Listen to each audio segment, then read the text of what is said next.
عزيزي طالب سنة أولى، هقول لك كده كلمتين يفيدوك قوي في الدرس الأولاني في الترم التاني في مادة التاريخ. أولا، الدولة السومرية بتاعت العراق كان فيها 3 مدن، كل مدينة بتقول عن نفسها دويلة، يعني مصغر دولة. ال3 موجودين في النطاق الجغرافي بتاع العراق بين النهرين، ولكن كل مدينة فيهم بيتم حكمها حكم ذاتي، يعني كل مدينة وليها ملك خاص بيها مع انهم في نفس البلد. وده اللي بيطلق عليه النظام اللامركزي في الحكم. يبقى ده كده اسمه اللامركزي، اللامركزية. نفس البلد ولكن رؤساء او ملوك مختلفة لكل مدينة. حلو كده؟ يبقى ده اسمه نظام لا مركزي.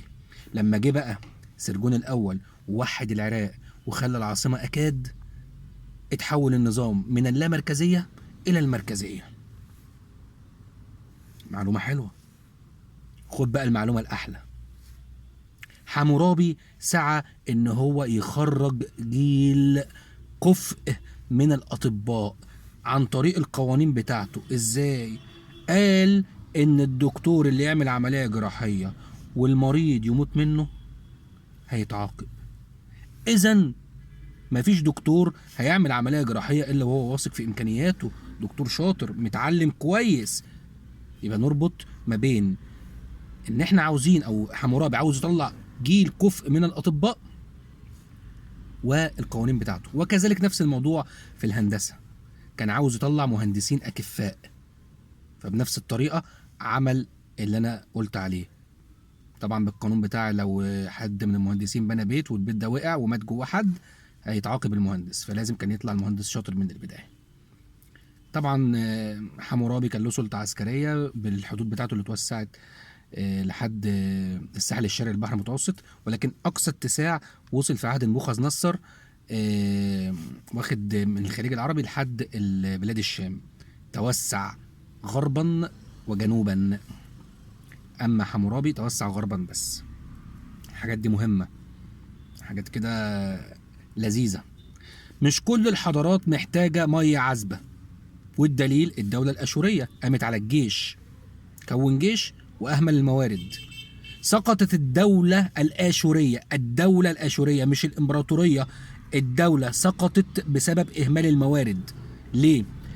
الامبراطوريه كلها سقطت بسبب الاربع اسباب اللي عندنا، اللي هو العنف اللي استخدمه والملوك بتوعهم والفساد والكلام ده، فغضب اهل البلاد اللي هم محتلينها، وبالتالي قاموا بثورات ضدهم واهمال ثروات البلاد. دول 4 اسباب لسقوط الامبراطوريه.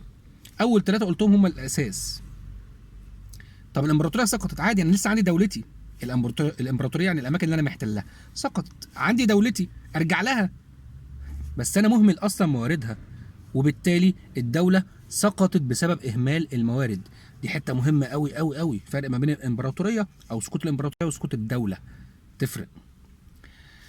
من ضمن الكلام برضو تشابه الدوله الاكاديه والدوله الاشوريه والدوله البابليه الحديثه في الاصل العرقي، كلهم جايين من شبه الجزيره العربيه، يعني من اتجاه جنوب غرب، جنوب غرب. الاتجاهات مهمه. ده في الجزء الأولاني من الدرس الأول في الترم الثاني، حضارة بلاد العراق القديم. حاجات كده غالبا غالبا مش كتير ممكن يقولها لك. بالتوفيق.